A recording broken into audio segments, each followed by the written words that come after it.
Hi everyone, I hope you all are amazing. It's so good to see you.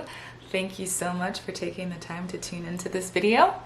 I am Brittni and I am super excited to make this video because if you saw kind of like my reintroduction video, you will remember that I said I also had interest in just making other types of videos besides videos that were primarily focused on fashion, and this is one of those videos. One of the things that I love about the internet and just, I guess, social media in general, I mean, it definitely has its downfalls and its, you know, not so great aspects, but I think conversely, there's also a lot of really beautiful things that have come from social media just becoming as huge as it has been. And for me personally, I love a lot of the transparency that we get to see online these days. I love people sharing their stories just without fear, because they are truly hoping that in the sharing of their story or their message or whatever it is that they're dealing with, you know, their primary goal is to help other people either find a solution or find solace, find comfort, find a feeling of just recognizing that they're not alone.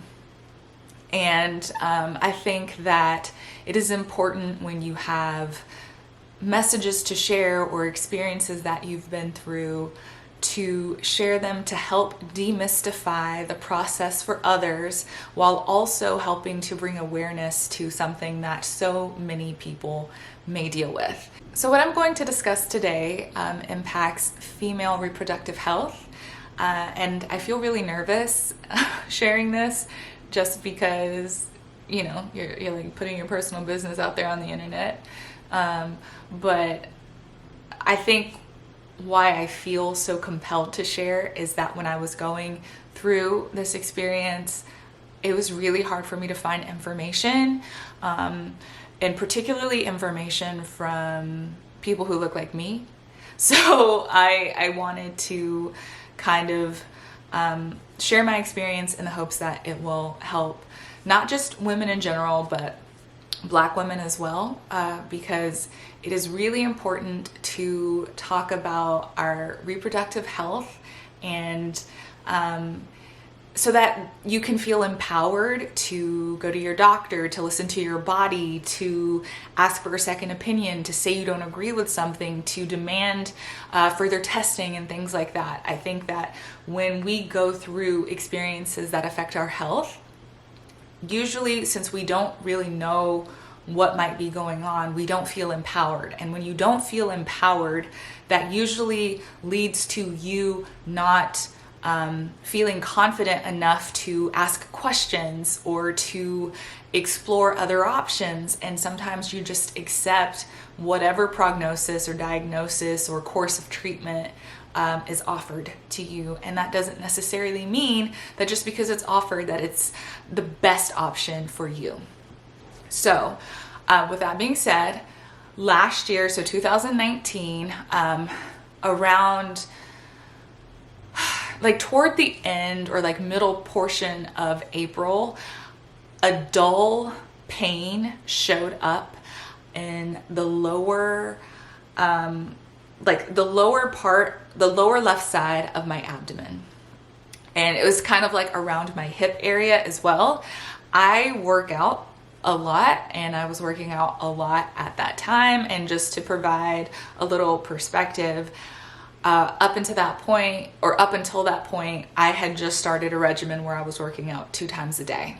So I started to have this pain, but not like, it's not like pain in the sense that like, oh my God, it's so painful, I can't walk, or any, it was never that. It just kind of felt like this dull ache. Like, I don't know, it's hard to describe, but if you've ever experienced a dull ache, it's very similar to that. So I gave it a couple of weeks to kind of see if it would go away on its own. I slowed down on my workouts because I thought perhaps I had injured myself, because I've previously, like I played soccer for a really long time, so it's not, you know, unexpected for me to potentially have like knee issues or hip issues, hip flexor issues and things like that, just because for so much of my life I was like super athletic. So, you know, I kind of thought that perhaps I had an injury, but after it didn't go away in about 2 weeks, I decided to go see my primary care physician. And at that appointment, I started talking to the doctor and explaining what was going on. And this is also a really integral part of my story. I deal with anxiety.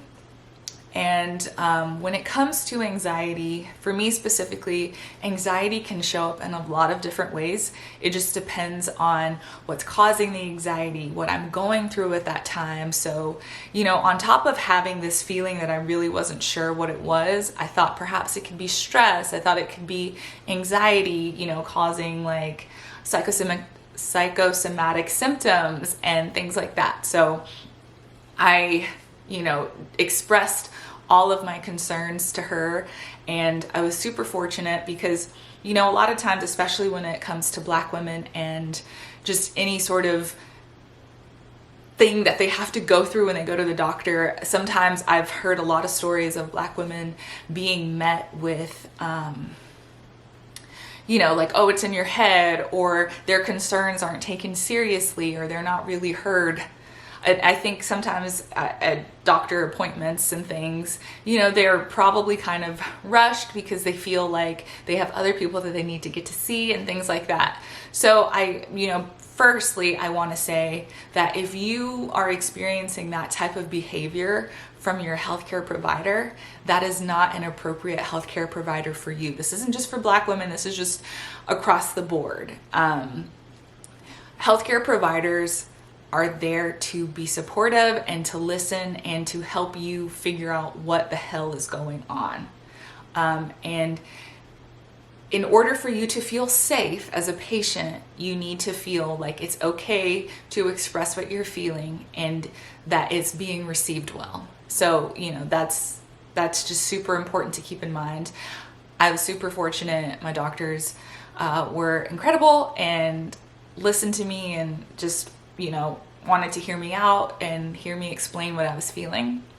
At that point, after we talked about what was going on, she performed, like she did kind of an exam where she was like pressing around the area where I was experiencing the pain and like that dull ache. And at that point, she felt like a small lump. And I mean, at this point, I think we all know that like if you hear a doctor say that they have discovered a lump or feel a lump, usually like your mind automatically goes to, this is serious, this is potentially cancer, this is a tumor, this is, you know, a whole bunch of different things.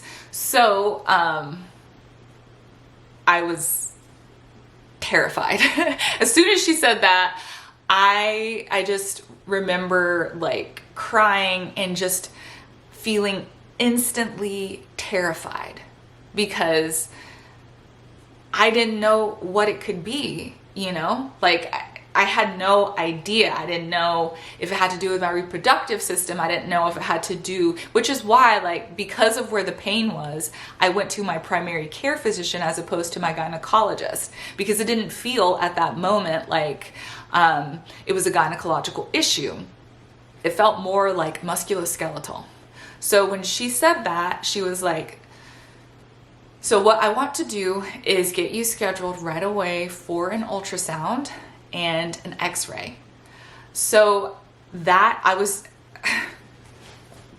so lucky in that all of these healthcare providers and their staffs, like, and I don't want to say that they rallied around me because I don't think I had anything to do with it in particular, but I do think when I think back on it, I'm just so grateful that I was able to be seen so quickly throughout this process.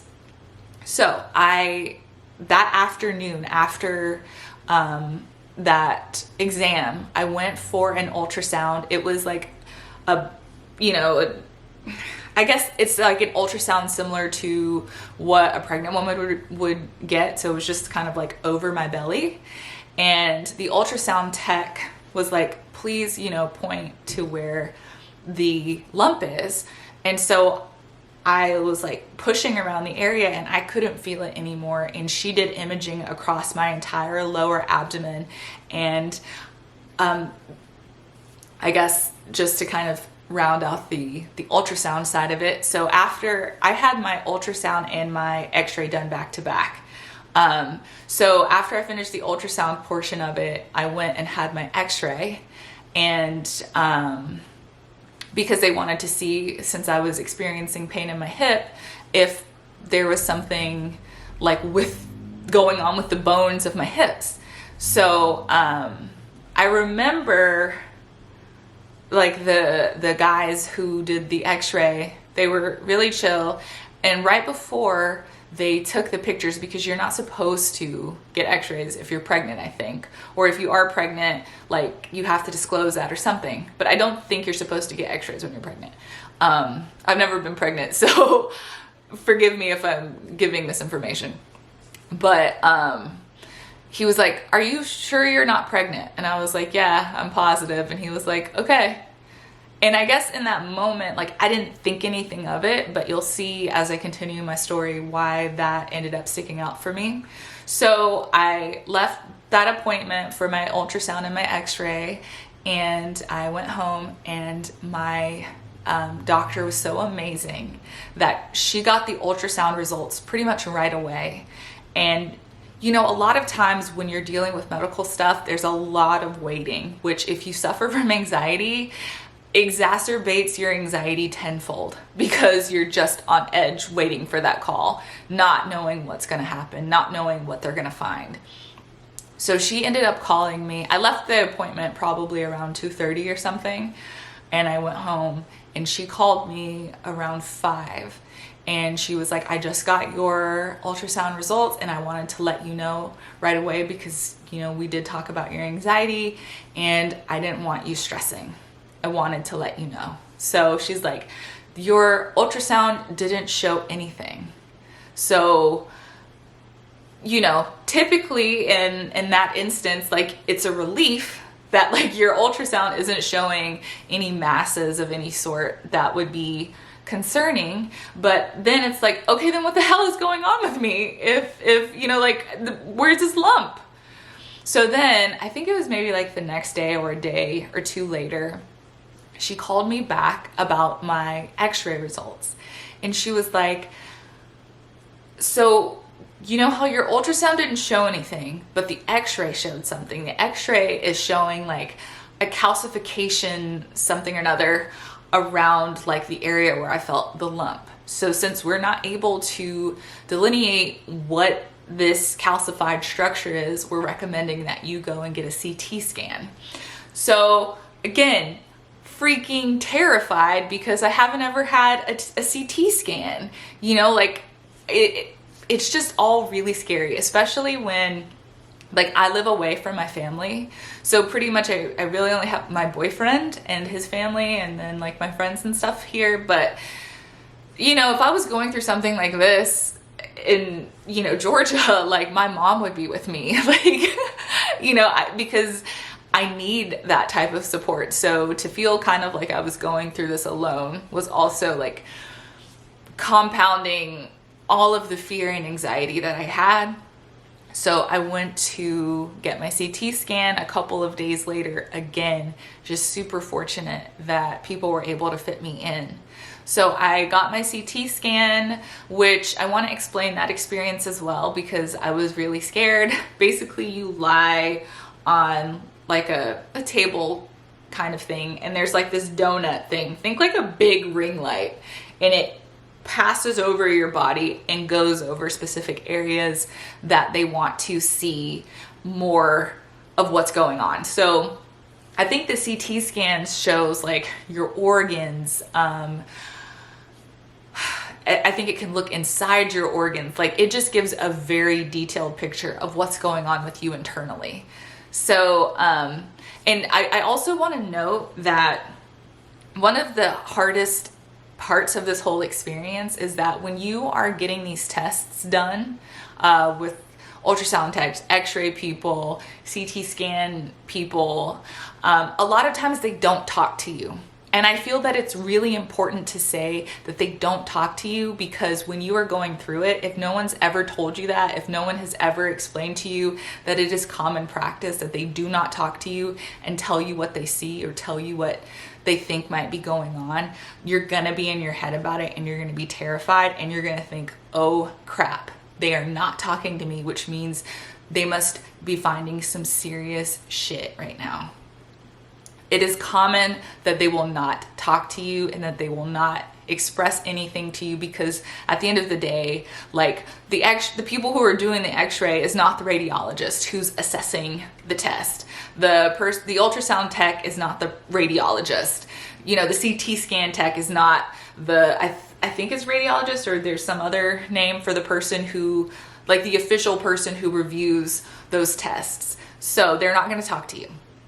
And I want to just reiterate how important it is when you go through that, if you go through that, I pray you don't, but if you do, to not let it cause your anxiety to go through the roof if they're not talking to you, because it is pretty common that they will not.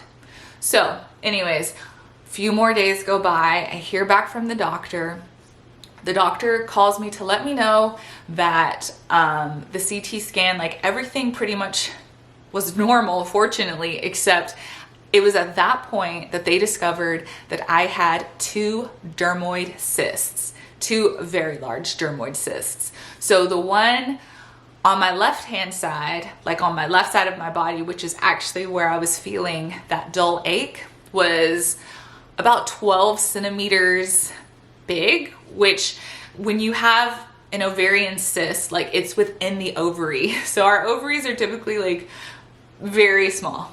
And when you have cysts that grow to that size, like your ovary will stretch and it will grow as best as possible to accommodate this cyst. So I also had one on my right ovary as well, which was significantly smaller. It was like, I think about 5 centimeters. So the technical medical term for what I had was bilateral dermoid teratomas. And teratoma is a tumor.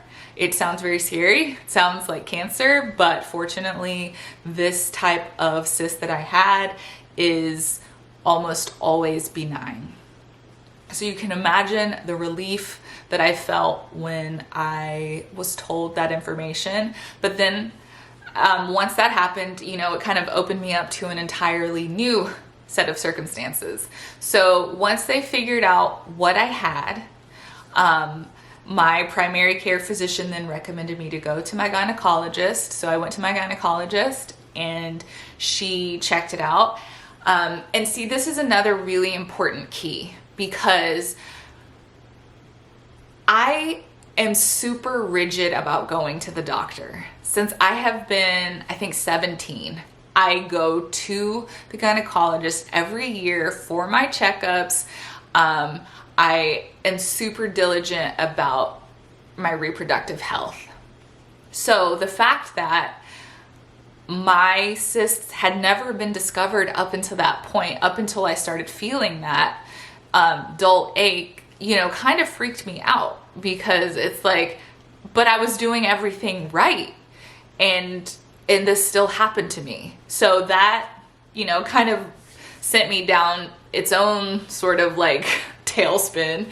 But basically, without going into too much just personal details about myself, there anatomically are things that I have that other women also have that can make if you were to have like large ovarian cysts, not feel like cysts, if that makes sense. Like it almost feels just like part of your regular reproductive anatomy. So, you know, going for your cervical exam, your yearly, your annual exam, your pap smear and all of this and that might not necessarily flag it. And in fact, a lot of women have cysts up until like they give until they give birth. And a lot of times they don't know that they have cysts because they've never up until that point needed to have imaging done of any sort, or they are discovered at the time of birth. So that's just also another thing to note and to be aware of as well. So my gynecologist, she recommended me to go to it's a gynecologist who specializes in oncology. And not because, unfortunately, in my particular circumstance, not because my cysts were cancerous, but because my primary gynecologist didn't do surgery and my cysts were so big that they needed to be removed. And just really quickly to expand on that, when you have really large ovarian cysts, what can happen is something called an ovary torsion. So it's just such a blessing that I started having a physical symptom that made me go to the doctor, because as hard as I was working out, I could have seriously lost one of my ovaries, most likely the left one, just because an ovary torsion means basically a cyst is so large that it can cause your ovary to twist, at which point all blood supply to your ovary will be cut off. You will be basically in excruciating pain. You will have to go to the emergency room and have an emergency surgery to fix it. And at that point, you will pretty much most likely lose that ovary. So that's also something to be aware of. So nevertheless, I went to a gynecologist who specializes in oncology and just gynecologic surgeries in general. She was amazing. She told me that I was a candidate for a laparoscopic removal of my cysts, which basically is like a robot assist or a robotic assisted surgery, and it's less invasive. Sometimes, depending on what's going on, like you might have to have, I think it's called like a laparotomy, which is almost like a cesarean cut. That's the type of cut that you would get. So so we got scheduled and everything, but before I could go through the surgery, I had to get like a ton of blood work done and everything to see if I had any cancerous markers in my blood and things like that, just to kind of confirm as best as possible that there wasn't any cancer present related to these ovarian cysts. So just to give you a timeline, I pretty much went to the doctor at the end of April. All of May was like basically a blur because I was just in so much stress and anxiety that like I just remember like the doctor's appointments really. Like I don't remember too much from my life in the month of May. And then I had my surgery in the beginning of June. So it was a very quick moving process, which was very, just a massive blessing, honestly. So anyways, my blood work and everything came back normal. I had the surgery, and I want to talk about the surgery because the doctors, they can give you like an idea of what will happen with the laparoscopic type surgery, but ultimately the machine, the robot, decides what it's gonna do and where it's gonna cut. So basically a laparoscopic surgery is, it will make incisions across your abdomen to figure out like the most efficient way to remove the cyst. But this type of surgery is also used for like gallbladder removal and other things like that. So it's gaining popularity in all types of surgeries, not just gynecological things. So she told me originally that I was going to have 2 incisions on the right side and then 2 incisions on the left. And then I get to the hospital for like the day of surgery or whatever, and then I talked to my doctor shortly before the surgery, and then it was at that point she discussed like, and this is also super important because they don't necessarily talk to you about these things, and you end up feeling blindsided. So she's telling me, like, you have to sign all of these papers basically before, you know, you have your surgery.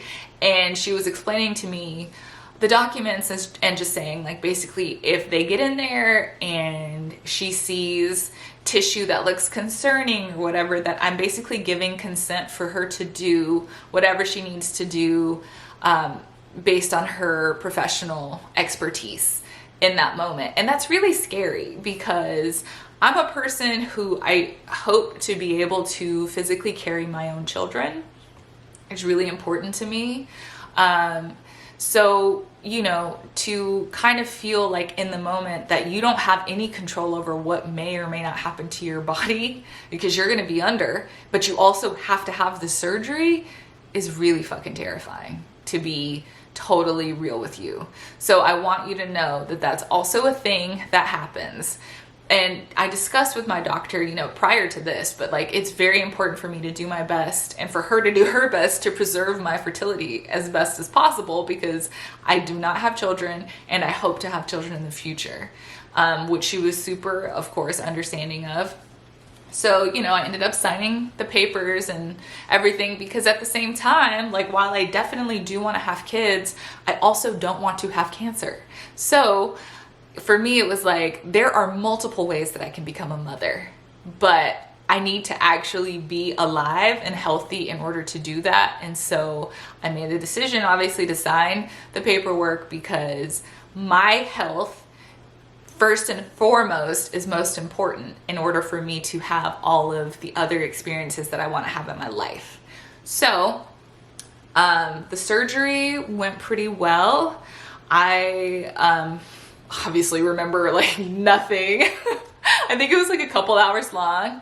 The anesthesia hurt really bad, but then I went like right out. So I don't really remember. I remember coming to, and I remember just being like, and I just remember being in so much pain when I woke up from anesthesia. And then just like the worst pain I've ever experienced in my life, to be totally honest with you. And so then I came to, this was an outpatient surgery, so I had to go home. So they put me in a wheelchair to, you know, help roll me out. And then I got like super nauseous and they were like, oh my God, she's gonna throw up. So they ran and they got some sort of medicine. They gave me a shot and it helped me not vomit because I don't think I would have survived. I was in so much pain in my abdomen that I think I would have passed out if I had to throw up, just because like those incisions, like they're literally not just cutting through your skin, like they're going through your entire musculature to get to your organs that they need to, or your, you know, parts of your body that they need to work on. So it's like very painful to like throw up, I would imagine. It was very painful to cough. I can say that for sure. In my recovery, like anytime I had to cough, I thought I was gonna die. It was so freaking painful. So anyways, they said that the surgery is pretty mild and that like recovery doesn't take really long and that most people can like walk and, you know, be back to normal and stuff within a couple of days. That was not my experience in the least. In fact, I was in so much pain the next day that like I didn't think I was gonna make it. Like I was like, I just remember crying to my boyfriend and saying like, I'm never gonna be the same again. I'm never gonna be normal again. I was just in so much pain. And so his mother ended up taking me back to the doctor so that they could look at me to try and figure out why I was in so much pain. Like I couldn't even walk. I was for an entire day just doubled over in pain. I was walking like a little old lady, like totally bent over. Basically when I got to the doctor's office, I was able to see my surgeon and she was like, She told me basically that because my abdominal wall was so tight that they literally had to like tug through my muscles, my abdominal muscles, to get through them so that they could do the surgery. And so that is what the pain was coming from. Is not so much the surgery itself, like the removal of the cysts, but like the trying to get through my abdominal wall. She told me that I had the tightest abdominal wall that she had ever done like surgery on. And I think that's because, like I said, I was doing exercise well before this experience. And once I found out that I was going to have surgery and that I wasn't going to be able to work out for like, I think 6 weeks, I asked the doctor if it was safe for me to work out, and they said yes. They just told me to avoid activities where there was like a lot of bouncing and things like that. So I was doing a ton of workouts up until the day that I had the surgery. So in hindsight, knowing what I know now, like if I ever have to get another laparoscopic procedure, I will probably lay off workouts and just, you know, have a very clean diet to help release my abdominal wall, because that caused me so much pain. So it took me like a week and a half to really feel mobile again. And fortunately, you know, the company that I work for was amazing. And even when I started back working, like I couldn't sit like how I'm sitting right now for extended periods of time. It just hurt. Like it caused me pain. So I was doing, you know, I was working from home. I was like just so fortunate to work with people who truly value my health. So it took me, I would say, close to a month to feel relatively normal again. And then by the end of the 6 weeks, I felt like myself. I was able to like work out again. So I started slow and gradually built up. And I've had obviously like several follow-ups since my surgery. And so far, you know, everything looks good. And you know, prayerfully it will continue to look good. One thing to note with dermoid cysts is it's not a cyst that just kind of develops in like childbearing years or anything like that.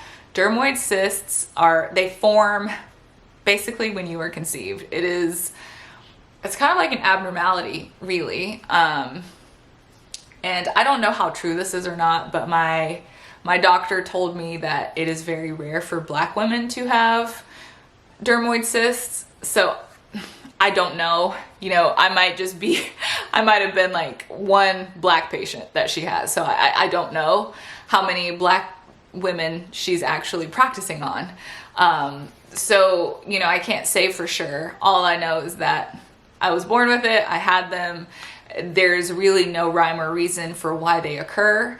They basically just kind of have a bunch of random stuff in them.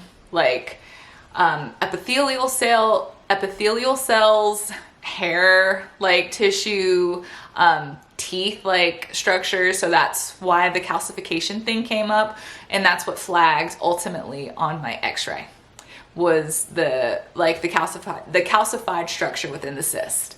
So, you know, it was a very roundabout way to discover that basically I just had ovarian cysts. It was very dramatic, you know, and I wish it could have been discovered in a less traumatic way, because, you know, I think another thing that people don't really talk about is like after you've had a health scare, I think that there is a degree of PTSD that you experience after that health scare. I know for me, I didn't really feel safe in my body for a while, and I'm still working through that, and still just because I'm a huge advocate for if something feels off, go to the doctor. It might be nothing, but it could be something. And I think that's why it's super important to go to the doctor regularly, and also get second opinions. In my case, because I had so many doctors involved, I felt really comfortable moving forward with getting surgery, and I did my due diligence on the surgeon and her practice, and it was highly rated, so I felt comfortable moving forward with their practice for my surgery. But I think ultimately, you know, it worked out. I'll have to continue getting checked for the rest of my life because dermoid cysts could come back just because of the nature of like what they're made out of. It's not super common for them to return, but they can return. And, you know, since I am approaching an age where I hope to have kids soon, it's just something that I have to keep in mind. I do have scars from my surgery, and I'm super nervous about sharing them, but I also want people to know from a Black woman's perspective what that looks like. Because when I was doing research, I only saw, like, I could only find information from white women who had also experienced it. And so their healing looked a lot different. Their scars looked a lot different. A couple of them, like, they had surgeries and it didn't even look like they ever had them. But for me, I have scars. I have like slight hyperpigmentation on my scars, and I have one scar that did like a slight keloid, which is also something that is pretty common for Black women or Black people in general to experience. So I want to just show really fast. I ended up getting 5 incisions. So I have one here, one directly above my belly button, one here, and then one here. This is the one that kind of keloided. I think at some point in time, I might see if I can get scar revisions to see if there's, you know, a way to make them less noticeable. But I think all in all, I'm very pleased with how they turned out. And most importantly, I'm pleased and just very grateful that my ovaries were able to be preserved, and hopefully my fertility is, you know, intact for the most part. I won't know until I try, but that's what the doctor told me. So, you know, I'm sorry that this turned into like such like a long-winded story, but I think that it's so important to share this message and to get it out there in the world so that potentially other people who are going through this experience may stumble upon it and I don't know, just feel more confident going through whatever it is that their journey or their treatment might be for. I can't say every woman would have like dermoid cysts. I would imagine that other types of cysts would also be treated pretty similarly depending on the size. But you know, it just varies from person to person. But anyways, if you've been able to hang in here until the end, thank you so much for watching. And yeah, you know, this is definitely scary for me, but I do believe in radical transparency, so here I am. Anyways, I'm gonna check out of here, and I will see you in my next video. Bye.